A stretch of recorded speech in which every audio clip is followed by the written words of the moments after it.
ating lipunan. Nananatiling buhay ang sugat na kawalang katarungan.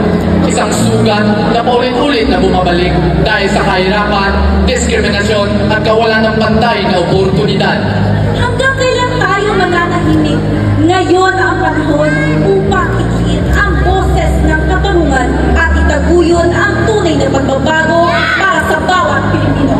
Magandang gabi, Gimbal. Bilang kabataan, kami ay naniniwala na ang tunay na kapangyarihan ng isang bayan ay nagsisimula sa pagbibigay ng tamang edukasyon. Sapagkat ang edukasyon ang nagbubukas ng pintuan ng pag-asa at nagsisilbing susi upang maputol ang talikalaan ng kahirapan at kawalang katarungan sa lipunan. Naniniwala kami na ang bawat bata ay karapatang umangat.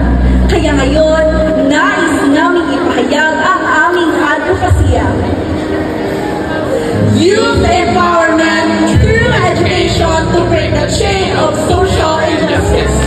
Education is not only about learning how to read and write, it is also shaping character, building confidence, and creating opportunities.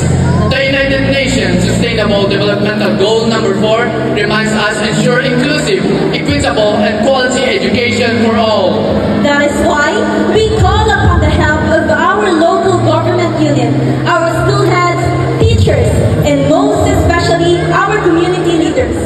First, by conducting symposiums and forums on different barangays and schools on issues like corruption, poverty, and discrimination.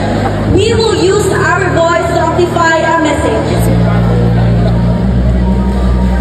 Second, by promoting educational campaigns to the help of social media. We can use digital platforms to expose corrupt practices, share verified information, and advocate reforms in a peaceful but powerful way. And lastly, by conducting leadership training. Training they use to become meaningful leaders requires guidance, opportunities, and values formations. Mga kasimadwa, hindi natin masarangan ng pagbago kung kita lang ang isa. Kinahanglan ang suporta sa LGU, eskwelahan, komunidad, agud mapabakod ang edukasyon. Gani, bilang kabataan Gimbal, nag-atilar kami sa inyo tanan.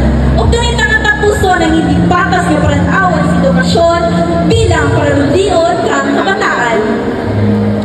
Kahit sa Gimbal, sound of the rising sun and stars, matahong ang pagbutlakan adlaw, pero mas matahong ang pagbutlakan paglaon. Kung ang kabataan ng edukasyon nga patas at inklusibo,